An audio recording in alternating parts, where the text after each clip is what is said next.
Gesundheit. Be a loud sneeze Uh-huh. on the microphone. It happens when we have these microphones going. Well, good afternoon, everyone. I'm Will Houts, the pastor here at Living Hope Presbyterian Church. Good to have you all joining us. Welcome to the folks joining via 966, because we are streaming up to the rooms here. So Okay. folks are able to join that way. Great. We are pleased to have Roger Hansen here, who is a member of the Society of Friends, the Milwaukee Meeting House here in Milwaukee, and you may know them better by the Nomer Quakers.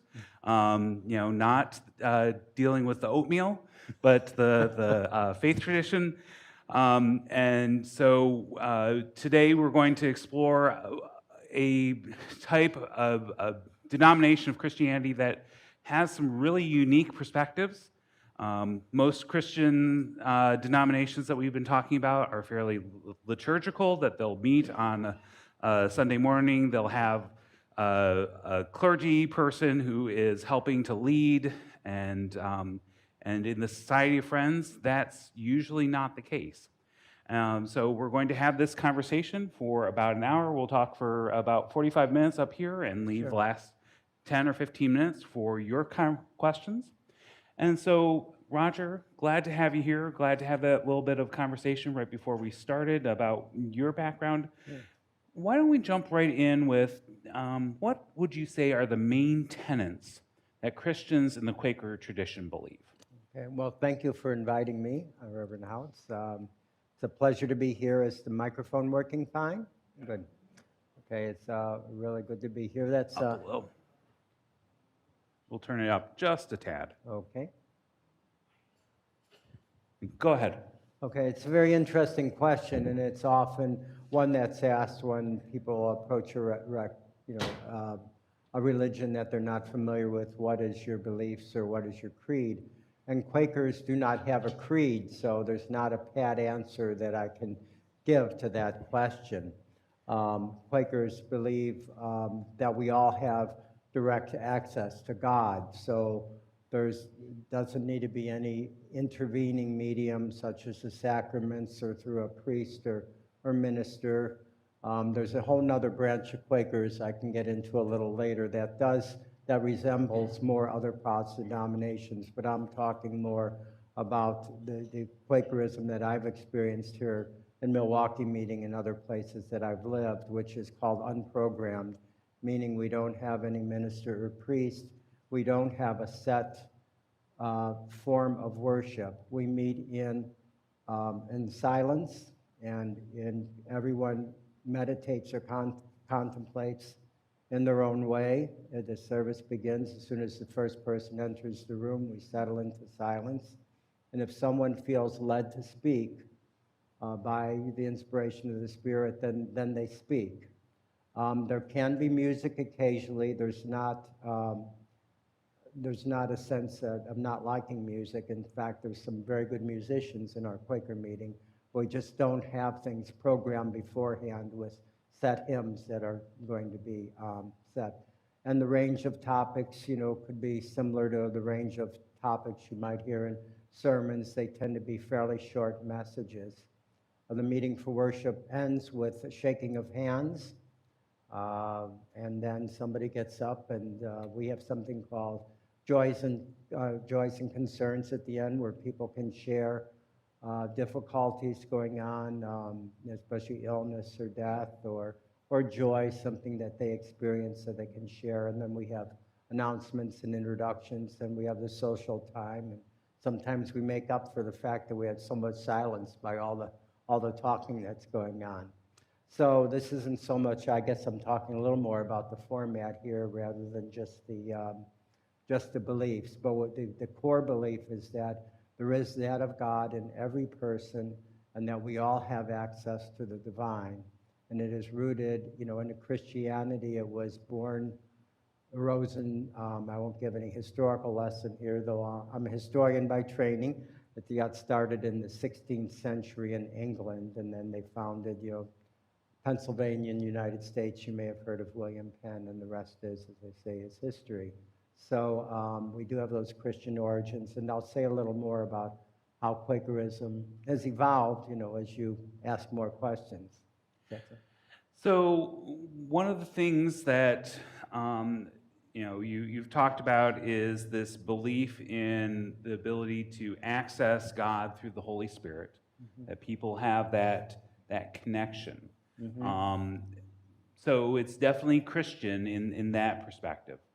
What are some other things that make Quakers different than other Okay. Christians? Well, one thing I should add for this audience, I guess primarily made of Christians, and you being a Christian pastor, nowadays Quakerism, because we don't have a creed and believe in continuing revelation, there's been some theological evolution. And in modern day Quakerism, there are Quakers who don't identify with being Christian. So we are certainly historically Christian, and many still identify as Christian, but there is an openness, a sort of universal belief that there are other paths, toward religious deepening and spirituality, and there are people who have explored paths other than Christianity. So it is not exclusively Christian, which some people may find surprising to believe, but that's how it's come to be. Some of the other branches of Quakers that we get into later are more exclusively Christian. One thing that I might say is distinctive, although we tend to emphasize what's distinctive. I like to say what we have in common with other people. We have what are called testimonies, which are the way in which we carry out our beliefs into practice. So these testimonies are things like peace. Quakers are especially known for their peace testimony, for opposing wars, and we've opposed wars throughout history. Although since we don't always have a regimented discipline, not everybody always follows everything, but that's basically the testimony we stand by. Justice, a sense of community, equality, simplicity. We tend to live fairly simply, although in affluent United States, some really poor people might not consider our lives all that simple, but we don't go for a lot of ostentatious decoration. So we believe in simplicity. Now, I think other religions do share some of that. It's certainly not our exclusive territory. I know Presbyterians have done a lot of work for peace and justice too, but I think Quakers have been pioneering in anti-war activities, opposing slavery, supporting women's rights. Throughout history, they've been pioneering a lot of social justice and peace endeavors. Um, yeah, well, that's what comes So offhand, yeah. So our last conversation was actually with the interim pastor at the Unitarian Universalist Mm-hmm. West congregation. And so there they talked about sort of that idea that, well, we started off as Christian, but now we're a much bigger tent. Mm-hmm. So what makes Quakers different than Unitarian Universalists? Yeah, well, you might have a little bias here. I mean, there are some commonalities. There's been some crossover between the two denominations. I mean, from my perspective, and it probably varies, I do have friends who are Unitarian. I think Quakers have a more distinctly, what I would call a spiritual approach. Not that there aren't Unitarians who are spiritual, but I think it tends to be a little more intellectual, and the sermons are more based on ideas, whereas Quakers tend to be more rooted in experience. That we, again, that belief that we definitely encounter the divine. So I would say certainly a stronger mystical kind of element than would be typically true for most Unitarians. And I think Quakers, even though there's universalism, we're still more rooted in Christianity than the Unitarians would be. That's my sense of it anyhow. Great. So you did mention that,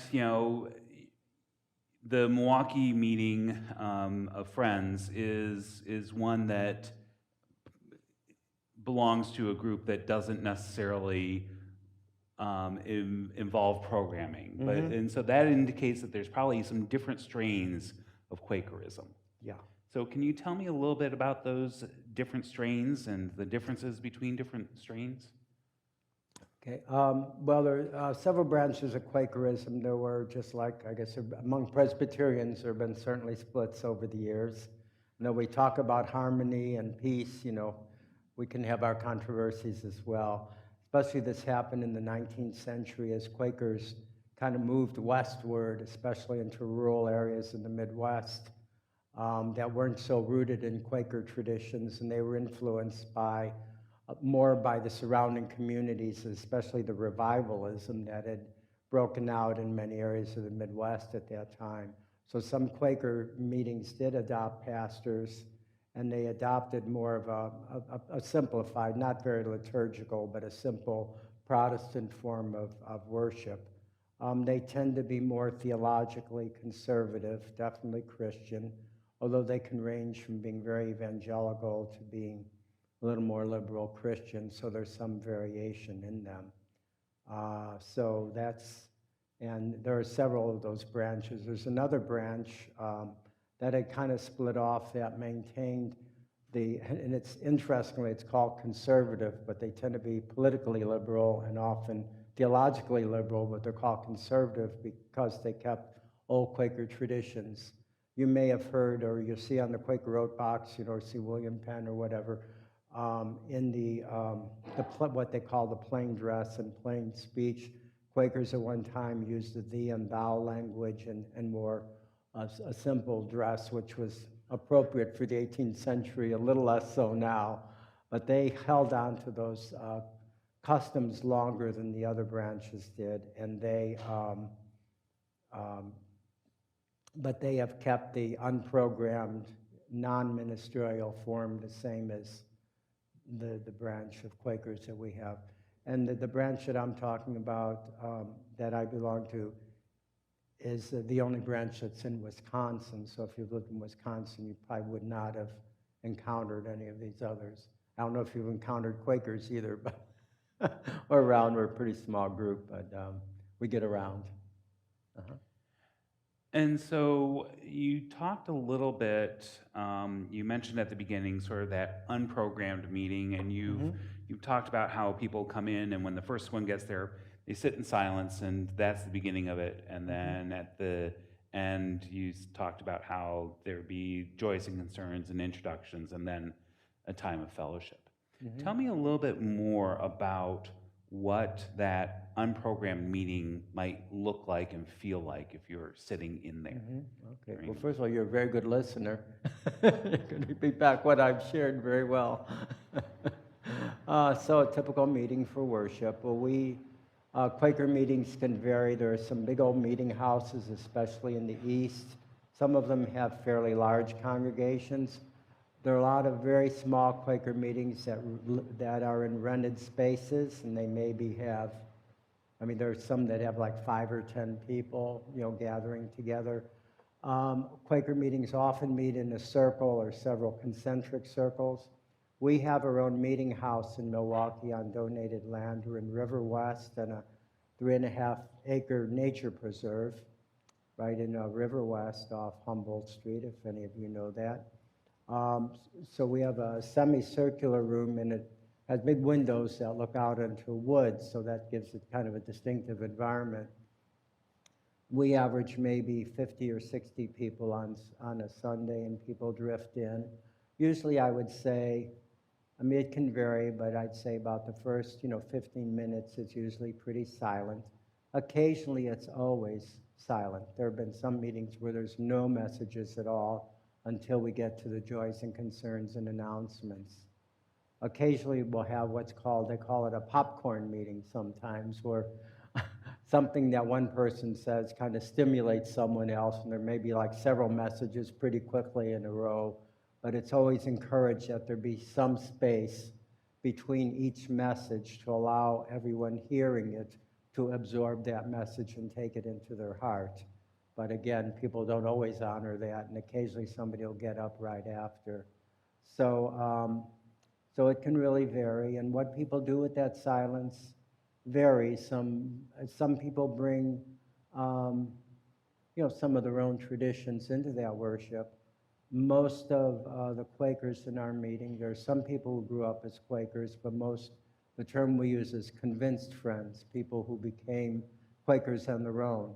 So I'd say probably, given that this is Milwaukee, probably, I'd say probably at least half the meeting is probably ex-Catholics.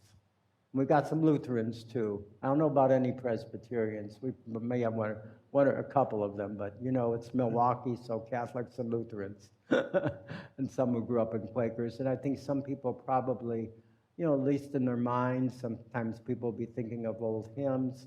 Some people do a specific form of prayer or meditation during the silence, but we're all there to try to experience God together. But it can be expressed in different ways. And if you ask people what they're doing during the silence, you may get different answers.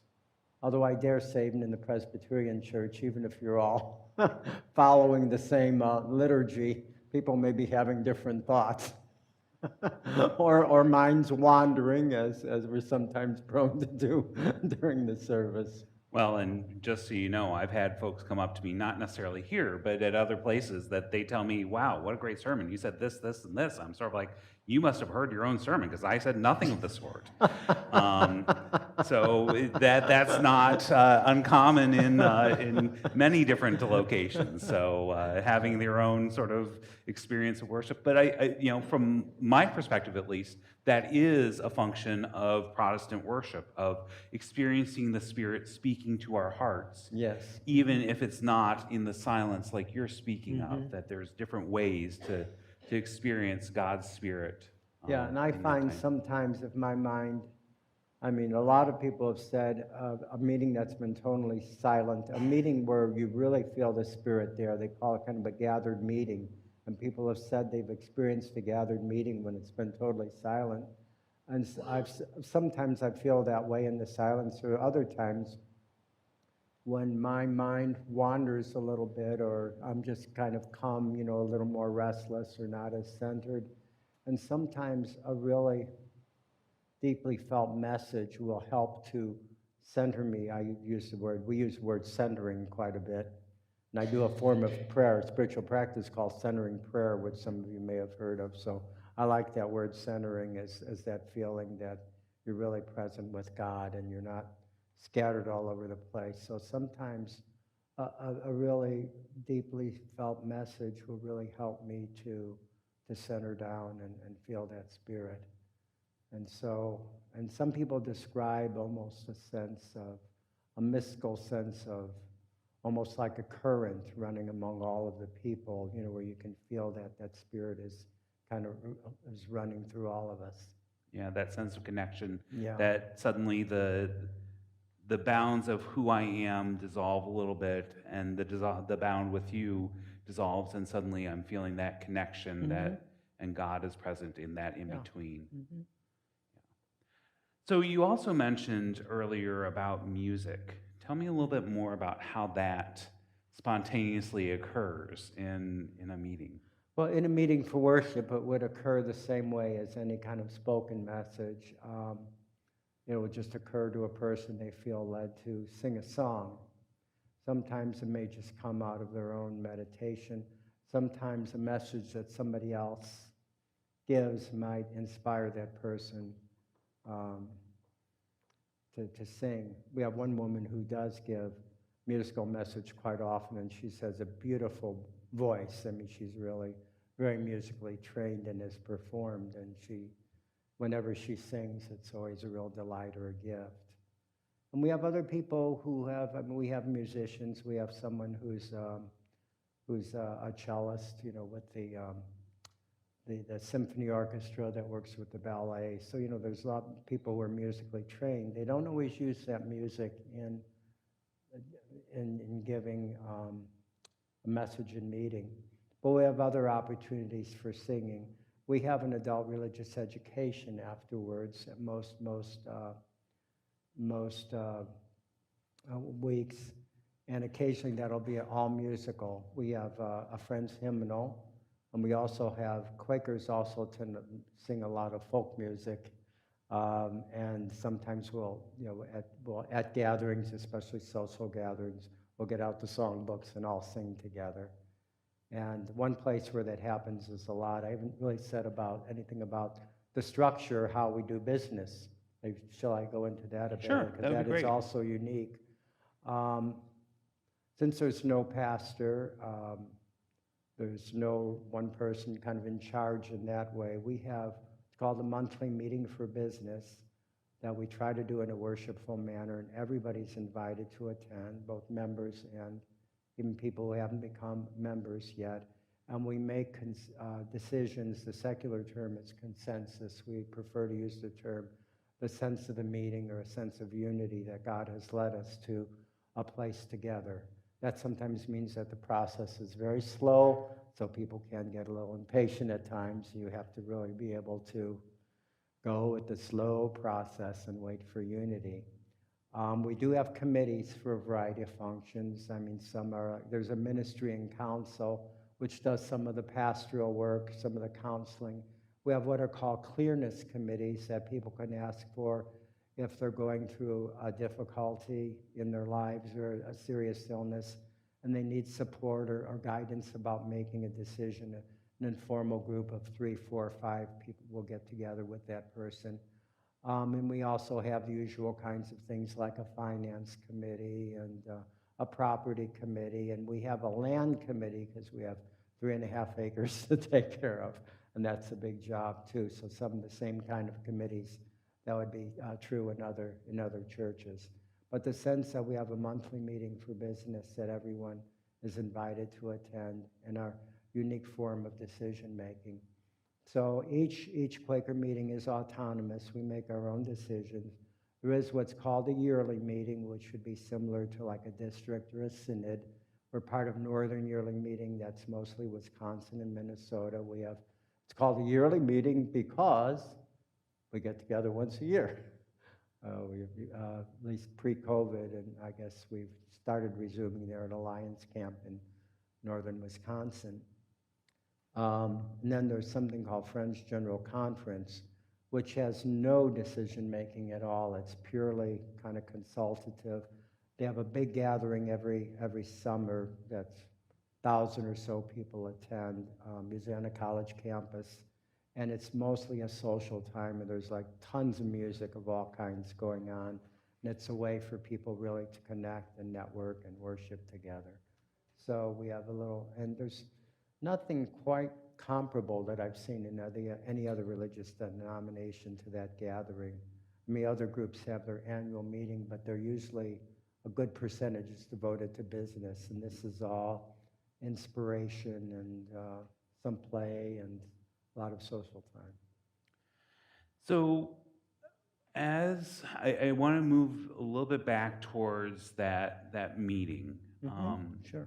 and so you talked about how some folks might be inspired to say something, and then some folks might popcorn off of that, so respond after that, or there have been times that folks have been totally silent. But it seems to me that there could be a very wide range of topics covered based on the different people coming from their different lives and different feelings of what the Spirit's leading them to talk about. So what if I were to go there, or if I had been attending the last month or so at the meeting, what are some topics? What are some ideas and thoughts that may have been shared? Well, people often will share a personal story, just like you often hear in some sermons as well. It might be a crisis they've experienced or a joy. Sometimes people will share something that they've experienced in worship itself, something that they've been inspired by, or something that may have happened to them during the week that was a source of spiritual growth or challenge to them. There's sometimes a bit of nature appreciation. Or a baby will start crying and somebody will say out loud that they like hearing the children's voices. So it can really vary widely. Sometimes it'll verge on the political, although, one of the things about the message is even if people speak fairly soon after another person, the spirit in which we do this is encourage people not to be answering somebody else's message. even if you may have been inspired by what someone else said, the message really needs to come from your own experience and your own heart, and it's not a response, and certainly not to challenge anyone directly, even if they express a view, a theological view or some other view that you might disagree with. You don't get up and say, well, I see it differently. Even it might lead you to give a message where out of your own experience, you might share how you see things differently, but never directly answering somebody else. Does So- that give you a pretty So good it does, idea? so Uh-huh. it doesn't become a debate. No. It's more, if it here's did- what I've yeah. experienced. Very occasionally, I've seen somebody like answer somebody, and it's like everybody goes, oh, no, this shouldn't be happening. You broke a rule. And sometimes, a Quaker meeting is very open. Anybody can come in, especially meetings that, now we're in a little off the beaten track. I mean, Friends Meeting of Washington is right, if you know Washington, right off DuPont Circle. Some of the meetings in very urban settings in the city will have people walking in the street. Occasionally there's been a person who's been mentally ill or something, and you decide to use that as a forum to speak. And what happens then is, and we try to be very gentle, and people have used different ways.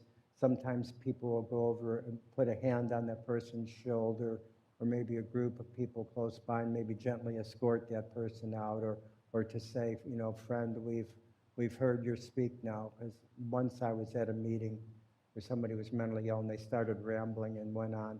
Because usually messages are fairly short, anywhere from like a minute to maybe 10 minutes at the very most. And if anybody starts going on, especially if it's disconnected, we want to have means. But Quakers try to be very gentle and, allow for a lot of latitude in speaking. And if a message doesn't appeal to me, I just try to let it pass, and hopefully that maybe it inspired somebody else. And I try to withhold judgment. I can remember a few times when I got messages, I thought what does this person say? And I've talked after meeting this. That's a medication alert. We all have those. And then afterwards, I talk to meeting, and somebody will say, "Oh, how much that message meant to them." So that's a good lesson for me, to not be judgmental, because it's what on that person's heart, and that's how they see God. And I just try to get from any message what I can, and if I don't get much, I just try to let it go and return to the silence. Nice. Another thing that you talked about was this idea of a clearness committee. Yeah. And for me, this is really an interesting concept. I've read a little bit about this in Parker Palmer and some of his experiences with clearness committees. Right. So tell me a little bit more about how a clearness committee works for someone trying to discern a certain situation in their lives. Okay. Clearness committees actually, in its modern form, is a fairly recent, mostly a 20th century form. It wasn't very traditional. What they had clearness committees traditionally for, and I haven't touched on this yet, is marriage and membership. When somebody wants to be married, we use the phrase under the care of meeting. That means, there are people who have used the meeting house to have their marriage, but that's not under the care of meeting. If it's under the care of meeting, your request is the couple sends a letter, goes to ministry and council, and they appoint several people to meet with the couple for mutual discernment and kind of the counseling that in some other churches the pastor might have done. But we use a lot of queries, which are questions. We're not very directive. I said we don't have a creed, so trying to ask questions that elicit responses to help the couple to think more deeply about their marriage and what it means to them. And very occasionally a couple has decided, after going through that, they decide not to get married as they enter more deeply into it. And likewise with membership, and we see that as as a mutual process. It's not like our judging people, are you good enough to be Quakers, or do you have all the right beliefs? But a mutual process of understanding, is this the right fit for you? In fact, sometimes what we do is, we're concerned, there's some people who will come to Quaker meeting and they're really taken with it right away and just like very enthusiastic.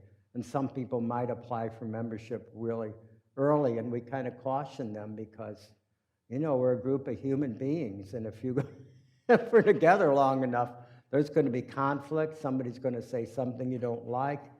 There'll be hurt feelings, and we don't want people, the first time there's a hurt feeling, to take off and look for another church. So we want to make sure that people really have an understanding.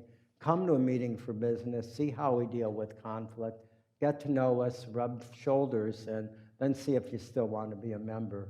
So we kind of go through all of that, and we ask them questions. We learn more about their backgrounds and all. The clearness committees for other things are ones that initiated by the person, and there are several different kinds. It may be clearness about, we sometimes, about a particular decision that people are making.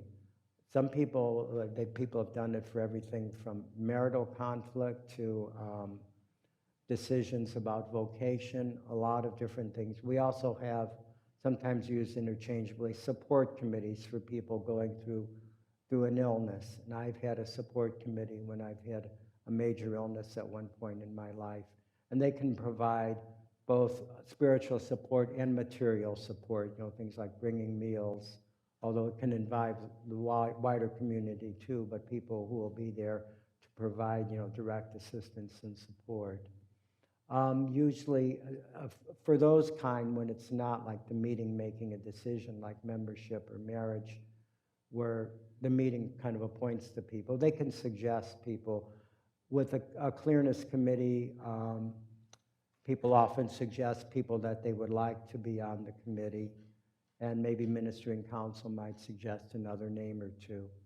And occasionally people have not even used the structure of the meeting and just gone ahead and found people and done that on their own. But people are encouraged to use the structures of the meeting to provide support. And I've been on some of those, and they've been some of the most meaningful experiences that I've ever had. Likewise with marriage, and my own clearness committee for membership, I think, was just very memorable for me. I found it really helped me to grow spiritually. So one of the things that I understand is a key component of those committees is both the silence, that folks are coming in silent and sitting there, Yes, and just being present with one another. But then the folks that are not sort of the subject of the committee, their job is to only use questions, that they don't make statements. Am I correct about that? I would say that's generally true. I've heard of Parker Palmer. He has a more real specific structure that he's kind of developed. In fact, he even used, I can't remember the name now, a different name than Clearness Committee, although he got the idea from his experience, with Quaker meeting. So they're not always like hard and fast rules, but certainly we always begin with silence and we end with silence. And just like we have something called worship sharing that we use a lot of discussions where it's a discussion, but there's silence between each speaker, and people are encouraged not to debate with one another, but again, to speak from the heart. And we do that with our clearness committees. And the emphasis is on asking questions, which we call queries, to try to elicit that response from the person and not to give advice. I mean, and we're not perfect, so I'm not saying that nobody's ever given advice in the clearness committee, but that's not the intention. Often people will give feedback at the end, about what they've observed in the person. But not telling the person what to do, but I see this coming out from your responses, and people often find that helpful. And we can get guidance from the person who's asked for the clearness committee what they want. Do they want any feedback or not, or are they satisfied with just having the queries? So the emphasis is on queries, but it doesn't necessarily rule out statements totally. And this makes a lot of sense with that understanding that everyone has access to the Holy Spirit. Yeah. So we're going to trust you to understand the Spirit, and we're going to have the Spirit working through us to help you access that more clearly instead of me telling you, here's what you're supposed to do, here's where God's working.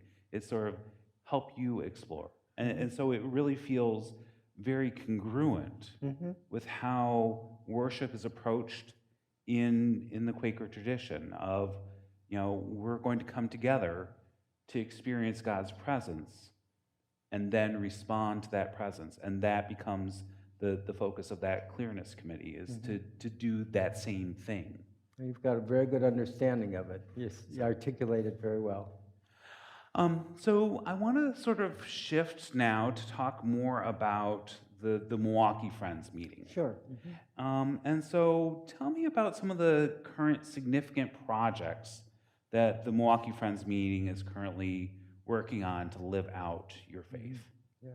I just realized one thing I should say that's really changed about Meeting for Worship that I didn't mention is COVID happened. So we're online, and we can't do a streaming of a service like some other churches do because there's not one place the speaking is coming from. So we've needed to use a Zoom format, and so that everybody, anyone on the screen then could give a message. So now we've been doing a lot of experimenting because people's views are all over the place, and this is one of the things that's been a slow process. They range from people who just love Zoom meetings, and even some people who could come. Of course, it means it can involve people from a distance or people who have a hard time traveling. But even some people who live in town who just really enjoy it, to several people who think it's not really a true meeting for worship unless you're meeting together. So right now what we're doing is we're having 2 Sundays a month where we have a separate Zoom meeting and in-person worship, and 2 Sundays where we have a hybrid where people meet in person and there's the computer screen up there with the people on Zoom. And there were technological glitches that had to be worked out, but it's been working pretty well, and we've used microphones, so now when somebody stands to give a message, there's somebody with a mic who goes over, and that's helped for people who are hearing impaired too, so they say that's been an improvement, although it was a bit of an adjustment to have to wait for a mic to come instead of just giving the message from your heart. I think I may have lost track of what you were asking. Well, no, about the current major oh, projects. yes, major projects. That is a change. We do a lot of work. Everything from we've had meeting-wide retreats and silent days, but we do a lot of work in the following the Quaker testimonies. Several of the major ones, there's a Peace Learning Center that was started mostly by Quakers, but one Presbyterian, I believe, was very active in the starting of it. And it uses the Quaker Meeting House. It trains Milwaukee Public School students in nonviolent conflict resolution. And they do a lot of games and ways of keeping conflicts from escalating, using I statements, doing a lot of, it's a very, very creative program. We also have a Peacemakers Camp, 1 or 2 weeks each summer that have young people who come for a couple of weeks, and they do some of the usual camp activities, and it has kind of a peace focus on it. But they do a lot of recreation, playing games, and that's the staff comes from meeting, and people volunteer. The biggest effort we've had, which we have not had for the past couple of years due to COVID, and right now we're debating whether we can have it this December, is the International Gift Shop. And that's the activity that involves just about everybody in meeting. It's a tradition that went on for about 20 years, and it benefits a couple of Quaker-related organizations, the American Friends Service Committee and Friends Committee on National Legislation. And what that is, it happens in early December when people are buying gifts.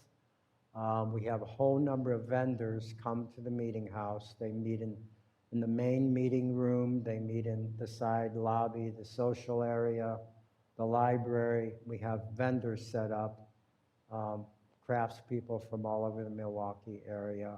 And it's a way of all the Quakers being involved in a project. And there's like what we call friends of friends. You know, there's a lot of people who like have a lot of friends who are Quakers or may come every once in a while to meeting, and like everybody shows up for that. So it's a big social occasion.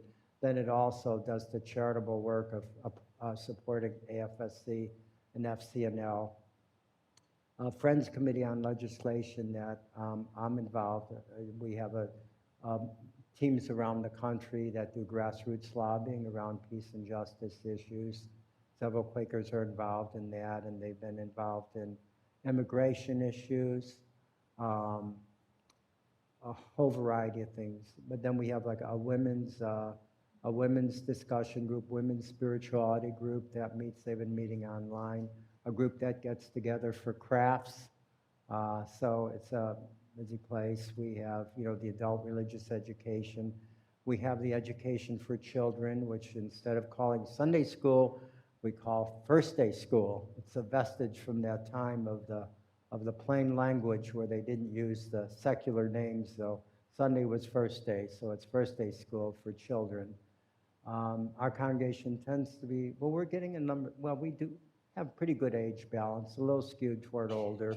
So the number of children varies, and some of you have had experiences with other churches. You know, some Sunday schools, depending on how many children there are in a given day, it requires a lot of flexibility. We occasionally have speakers from out of town coming that we invite people to. Those are the ones that come to me offhand. Now afterwards, I'll probably think, why didn't I mention that important thing? But that's what's coming to mind. One of the things you have mentioned before is the 3.5 acres there Yeah. on the river. Tell me a little bit more about the stewardship of that. Okay. Well, that land was donated. It's called the Anita Canaan Land Preserve. It's a woman who lived on the grounds there. She had a house. It's right on the Milwaukee River. The land slopes down to the Milwaukee River, right by a very busy urban neighborhood. If any of you are familiar with River West neighborhood in this city, I know it's a long ways from Menominee Falls, but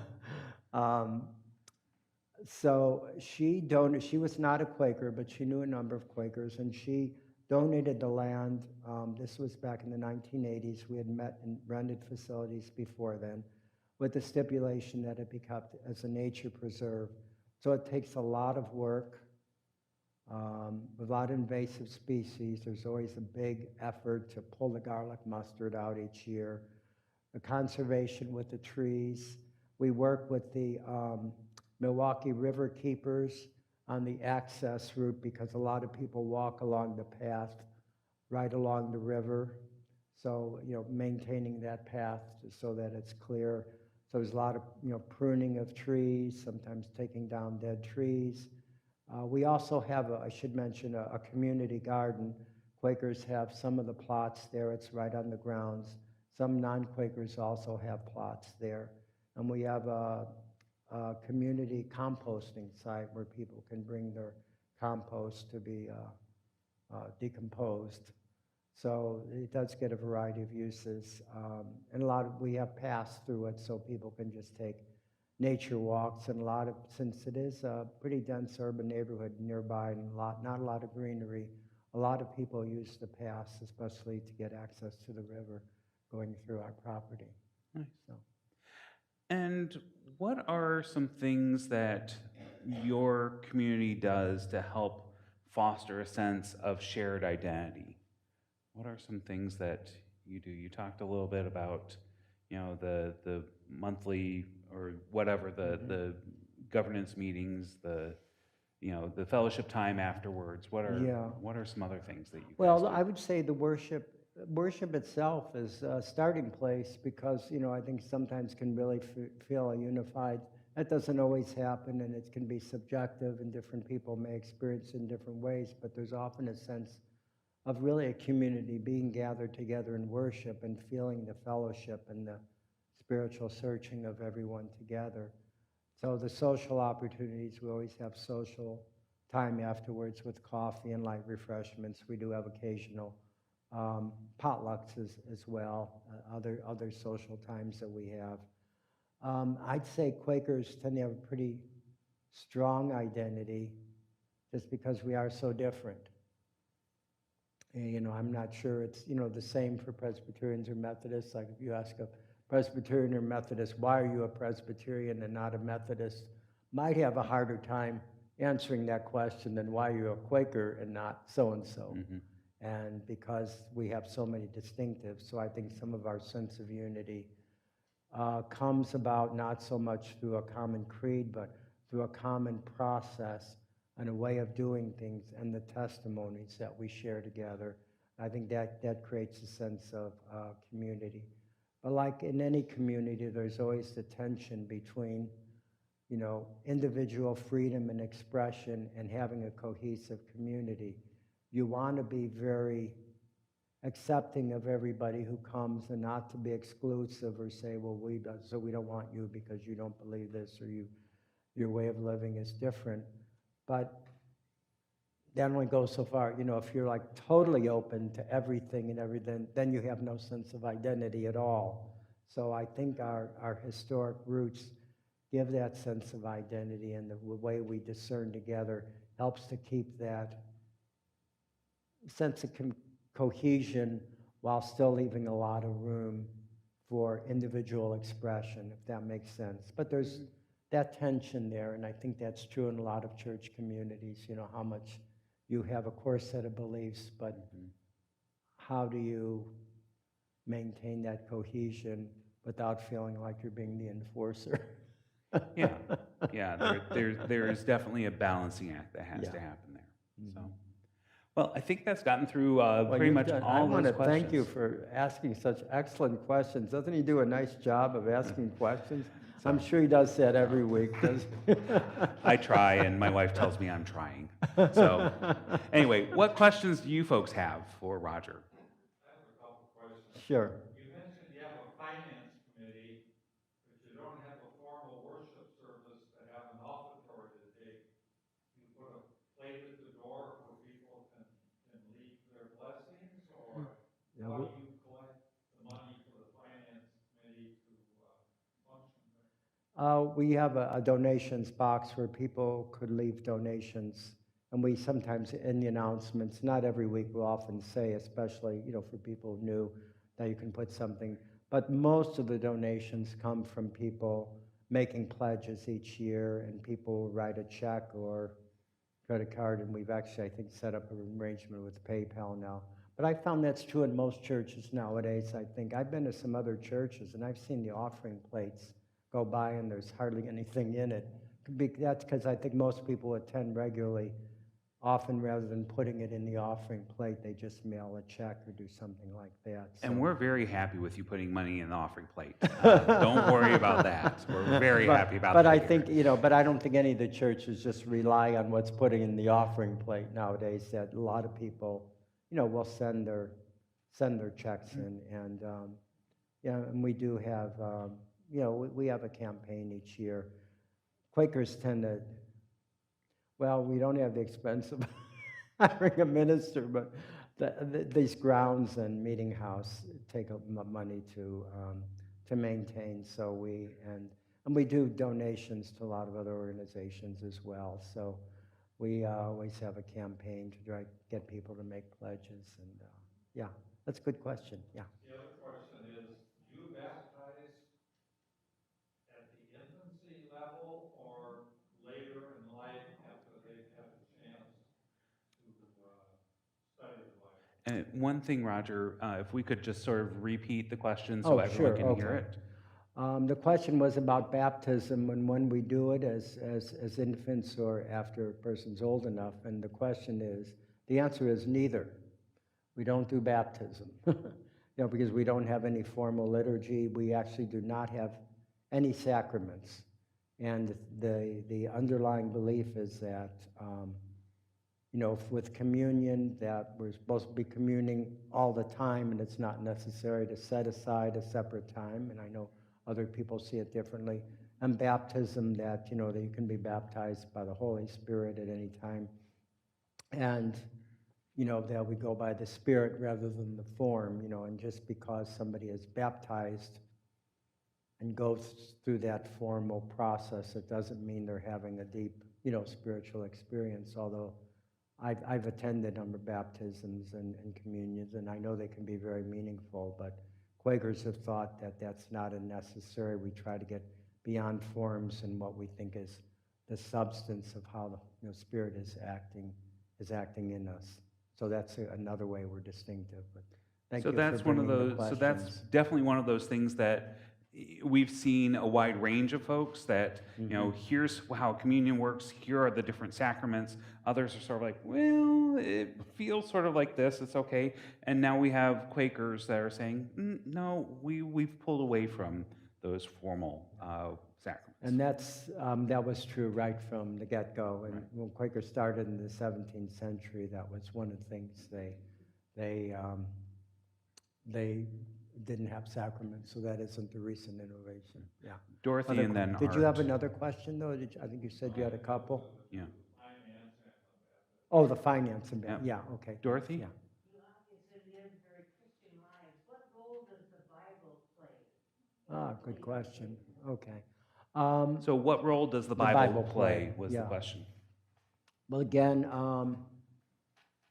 because we are non-creedal, the early Quakers certainly were steeped in the Bible, as many people in the 17th century were, and Quakers were very deep searchers and knew the Bible in and out. And again, there's been some evolution. And as I said, there are some Quakers who really don't identify as being Christians, so for them, the Bible would not have the meaning. Sometimes the Bible is quoted or a Bible story will be shared in meeting for worship. And we do have, what's been going for a number of years, we have a Bible study group that's been meeting. It used to be in person and it's online now, so there's the opportunity to do a Bible study every week. And sometimes, people will quote from the Bible, but it doesn't have the centrality that it would in some other churches. Well, for some individuals, it would be very central, but it's not a common kind of creedal understanding of the Bible, if that's understandable. Yeah, a good question. Art and then George. How many Quakers are there in this country, and is that population increasing or decreasing? Boy, you've got good questions here. Of this branch of Quakers, I think there's, something like 30,000 in the country. So it's a small group, but it's, I think power much greater than its numbers. I said our meeting here in Milwaukee has probably about 100 and some people, and members are really frequent attenders, and we average worship of 50 or 60. Other parts of the country, they're like Philadelphia, where Quakers started, there's like a whole bunch of Quaker meetings there. Other branches of Quakerism, fairly similar numbers, but then there's a whole other aspect I've been talking about. This other branch of Quakers, well, two other branches of Quakers, both sent missionaries because they were more evangelical. And there now is a very large Quaker presence in Africa, and some in South America who tend to be evangelical with a very, Protestant form of worship, very different than ours. Although we've established in Milwaukee, or in Northern Yearling Meeting, our regional body, we've established kind of a relationship with Quakers in El Salvador, who are very different because they tend to be more evangelical and have more of a program form of worship, but we've really learned a lot from each other. So I think whether it's increasing, there was a big growth spurt around 60s, 70s, 80s, especially in this area. A lot of new Quaker meetings developed around Wisconsin and Minnesota. I think we've actually been, in more recent years, a little bit, I think the total numbers have declined a bit, somewhat. And there's been concern about that, and that's been true, I think, for a lot of mainline religious denominations. Milwaukee meeting has been holding its own. We've had a bit of turnover. We still keep getting new people. We've had quite a new people recently, so I don't feel any sense of decline in our meeting, but there have been meetings, and some were small to begin with, and some have gotten so small that the term we use is laid down, meaning they're not a meeting anymore. So that does happen sometimes. Especially a lot of the East Coast meetings that had a big Quaker heritage, and people were kind of Quakers because their parents were Quakers. A lot of those people have fallen off. So they probably had more of a drop in attendance. George? What is the primary ethnicity to the Quakers, and how many congregants do you have in your parish? Well, I think I said we have about 100 and some people who are either members or regular attenders. We average maybe about 50 or 60 on an average Sunday. Quakerism started in England, so there was always a very strong, like English, white Anglo-Saxon background for Quakers. We've become more diverse since then. Being in Milwaukee, we've attracted, like I said, we have a lot of ex-Catholics, so we have, people of Polish ancestry, Italian ancestry, or whatever, so a number of more white ethnics. A few Hispanics, we've had a few African Americans. And one of the challenges, and I know a lot of other white churches face this, is like, how can we attract a more diverse membership? And we struggle with that because it's a pretty white organization here in Milwaukee and a lot of parts of the country. So it isn't, we welcome everybody and they come, but, and since we are so different, it's how do we maintain our distinctiveness, but yet not to have that distinctiveness so rooted in a particular cultural heritage that makes it inaccessible to people who aren't of that heritage. Like, what's distinctively Quaker because that's our religious principles, and what is it just like acting like white middle-class people? Maybe we don't always carefully distinguish between the two, and we've been challenged by that. And we really do our best to be open and receptive, and we've done some deliberate things to open ourselves up to other cultures. Yeah. How different, or what are the differences between Quakers and Mennonites? Another good question. Well, what they have in common, they're So both. the question was the Oh, difference I'm between sorry. Mennonites and Quakers. Yeah, so I'll try to remember to repeat the question. What they have in common is they're both what are called peace churches. The Quakers, Mennonites, and Church of the Brethren were traditionally pacifist, and they still are, basically. That's a peace testimony that we hold on to, which is a very distinctive testimony, and that's shared by all three groups. I think a certain emphasis on simplicity is also characteristic of both.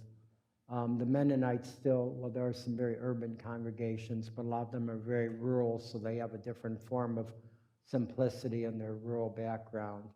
The way they're different is Mennonites do have a more traditional Protestant form of worship service. They do have ministers, so they would have that more in common with other denominations. They also tend to be a lot more rurally based, probably theologically not as open. But I know Mennonite, and they have a number of branches too, the Mennonites, and they probably vary. So that's a generalization, but you're asking such good questions. And so the Mennonite tradition comes mainly from Germany. Yeah. And some places with Mennonites, they do have become more conservative in their embrace of modern culture. Mennonites and Amish are much closer. Quakerism has a very different background and much more background from England. Yeah. And so there's and also different timings of when those and emerged. The Amish are a particularly, I'd say, strict, form of Mennonites. They've split into a number of different branches. Are the ones who you've probably all heard about Amish and the buggies and the, et cetera, and the type of dress. most modern-day Mennonites who are not Amish would dress, similar. They drive cars and although tend to live simpler lives. Richard? Conscientious objection to war. Yeah, well, that's based on the Quaker peace testimony. The question is whether we have a conscientious objection to war. So based on our peace testimony and pacifism, a very large number of Quakers have been conscientious objectors. And we've gotten generally good treatment from draft boards with occasional exceptions. Although Quakers did also fight to have other people included, and for anyone who had a deep, sincere conviction. In fact, the test case of broadening conscientious objection beyond the traditional peace churches was brought by a Quaker. That's not to say every single Quaker is a conscientious objector. There have been Quakers who have fought in the war, but that's not our testimony. But again, we haven't. At one time, Quakers enforced a discipline by what were called, elders, and a more sense of a tight community. But more recent years, there's been openness, and especially in more popular wars like World War II, more Quakers served. Although when Vietnam came, a lot of Quakers were very active in anti-war, and a lot of Quakers did draft counseling too for people. Mm-hmm. Do you recognize any of the traditional Christian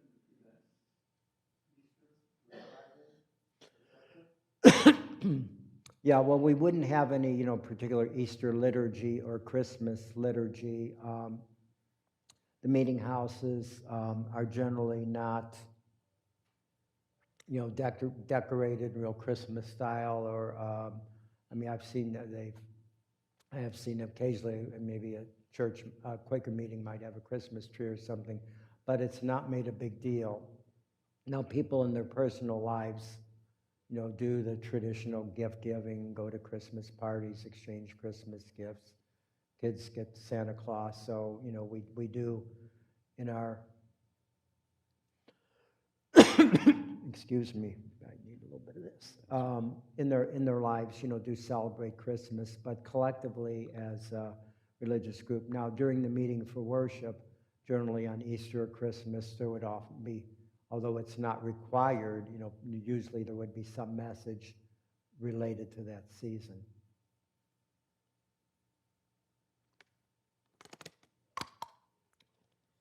Okay. Bert, I think this is going to need to be the last question. Are you so distinctive and the Mennonites were mentioned that I believe Mennonites are Christian, whereby Quakers are not. Mm-hmm. Is that so? Well, I wouldn't say Quakers aren't Christian. I would just say there's a little wider latitude than not. And we're certainly rooted in Christianity, and there are a lot of Christian messages, and many, and I myself identify as Christian, but it's not as uniform as it would be in the Mennonite church. So there is a theological difference. That's correct, yeah. And so how I would view it is that, we have, Roman Catholicism, Eastern Orthodoxy, main old line Protestantism, and then you start to move into some places that are more open to different views and possibilities. So Quakers would be a little bit further, open and free, and then Unitarian Universalists would be even further. Yeah. And Unitarian Universalists, in principle, do not identify as Christian.